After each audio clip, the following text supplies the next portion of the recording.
Friends, जैसा कि आपको पता है कि सीलिंग फैन के अंदर कई तरह के स्टेटर होते हैं, जैसे कि 12+12 होता है, ये 14+14, ये 16+16, 18+18 होता है। कई तरह के स्टेटर होते हैं। ये सिडनी फैन है एक हमारे पास, और एक पिद्दी फैन है 8 कॉइल वाला, ये 4 कॉइल वाला है। तो किस स्टेटर के कितने आरपीएम होंगे, किस पंखे के कितने आरपीएम होंगे, इस वीडियो में हम यही सीखेंगे।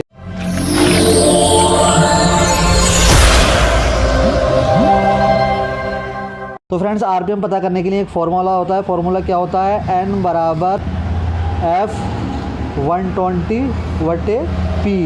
अब यहाँ पर N क्या है? N होती है सिंक्रोनस स्पीड, सिंक्रोनस स्पीड। और जो F होता है ये होता है फ्रिक्वेंसी, यानी कि Hz। और ये जो 120 लिखा है हमने, ये होता है कि जब थ्री फेज में हम किसी मोटर के कनेक्शन करते हैं तो इसके जो बीच में एंगल बनता है ये 120 डिग्री का बनता है। इसी हिसाब से इसके अंदर मोटर के अंदर इलेक्ट्रोमैग्नेटिक फील्ड काम करता है। तो ये एक 120 जो फॉर्मूले में यहाँ से आता है मोटर के कनेक्शन के हिसाब से। तो ये थ्री फेज के कनेक्शन के हिसाब से ये फार्मूला बनाया जाता है, लेकिन सभी में काम करता है। F होता है फ्रिक्वेंसी, फ्रिक्वेंसी कितनी है? 50 है या 60 है, तो हमारे इंडिया में 50 फ्रिक्वेंसी होती है। N बराबर होता है सिंक्रोनस स्पीड। तो फार्मूला आपने देख लिया, ये हो गया फार्मूला। इस फार्मूले से हम किसी मोटर की स्पीड कैलकुलेट कर सकते हैं। तो सबसे पहले हम 12+12 के आरपीएम चेक करेंगे। तो मान लीजिए कि हमारे पास 12+12 कॉइल का सीलिंग फैन का स्टेटर है। तो किस तरह से करेंगे? N यानी कि उसकी स्पीड चेक पता करनी है हमें। तो N बराबर क्या है? F फ्रिक्वेंसी कितनी है हमारे पास? 50 फ्रिक्वेंसी इंडिया में, और 120 यहाँ पर कोई निशान नहीं है तो यहाँ पर गुणा का निशान आ जाएगा, 120 लिख देंगे यहाँ पर, और डिवाइडेड बाय P। तो 12+12 कॉइल का सीलिंग फैन का स्टेटर है। अभी आपको समझ में नहीं आएगा तो मैं इसमें बताऊँगा। पहले हम 12+12 की देख लेते। तो P है यानी पोल हो गए 12, ये P हो गया, P फॉर पोल, कॉइलों की संख्या। तो इसको हम कैलकुलेट करेंगे तो कितना आंसर आएगा? 50 frequency into 120 divided by 12 coil का है। तो ये 500 आरपीएम निकल कर के आएंगे। किसके निकल कर आएंगे? 12+12 कॉइल के सीलिंग फैन के स्टेटर के। लेकिन ये सिंक्रोनस स्पीड है तो इसमें जो है 5% स्पीड जो होती है लॉस हो जाती है, -5%। तो आंसर कितना आएगा?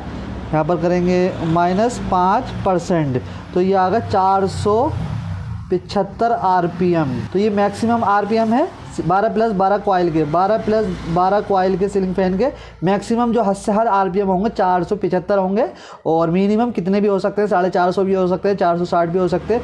तो ये हमने 12+12 कॉइल का सीलिंग फैन का स्टेटर का आरपीएम देखे। और अब हम निकालेंगे 14+14 कॉइल के सीलिंग फैन के स्टेटर के आरपीएम। तो यहाँ N बराबर कितना है?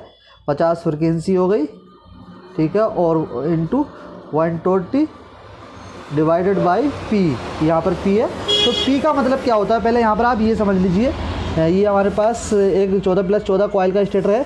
तो यहाँ से अगर हम गिनती करेंगे 1 2 3 4 5 6 7 8 9 10 11 12 13 14 कॉइल इसकी बाहर है, 14 कॉइल इसकी अंदर है। तो पोलो का मतलब होता है एक सर्किट के अंदर कितनी कॉइल है। तो इसके एक सर्किट के अंदर, रनिंग के अंदर 14 कॉइल है, ठीक है। तो ये 14 कॉइल का स्टेटर है, तो हम यहाँ पर लिखेंगे 14। इसको कैलकुलेट करेंगे 428। ये सिंक्रोनस स्पीड है, -5% लॉसेस हो जाते हैं जब लोड पर चलती है कोई भी मोटर, ठीक है। तो इसको -5% कर देंगे।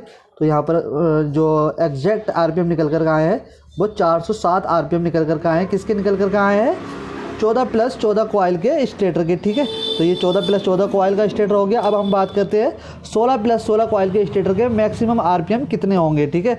तो फॉर्मूला हमारा सेम वही रहेगा, N बराबर F120/P। तो N बराबर कितना आएगा? 50 फ्रिक्वेंसी तो हमारी 50 ही रहेगी, और फॉर्मूला भी वही रहेगा 120 डिवाइडेड बाई P। तो कितने पोल का है ये? 1 2 3 4 5 6 7 8 9 10 11 12 13 14 15 16। ये 16 पोल का है। तो यहाँ पर हम 16 लिख देंगे, यानी एक सर्किट में कितने पोल हैं ये इसका मतलब होता है P का। तो बराबर कितना होगा ये? तो इसकी सिंक्रोनस स्पीड कितनी आएगी? 375 आरपीएम, ठीक है, -5%। तो इसके मैक्सिमम आरपीएम जो होंगे 356 आरपीएम होंगे। 16+16 कॉइल के स्टेटर के हमने ये चेक करे, 16+16 कॉइल के मैक्सिमम आरपीएम जो होंगे 356 होंगे। और इसी हिसाब से हम जो है 18+18 कॉइल के सीलिंग फैन के स्टेटर के आरपीएम चेक कर सकते हैं। मतलब ये है कि जितनी भी पोलों की संख्या कम होगी इतने आरपीएम ज़्यादा होंगे, और पोलों की संख्या जितनी ज़्यादा होगी आरपीएम उतने कम हो जाएंगे।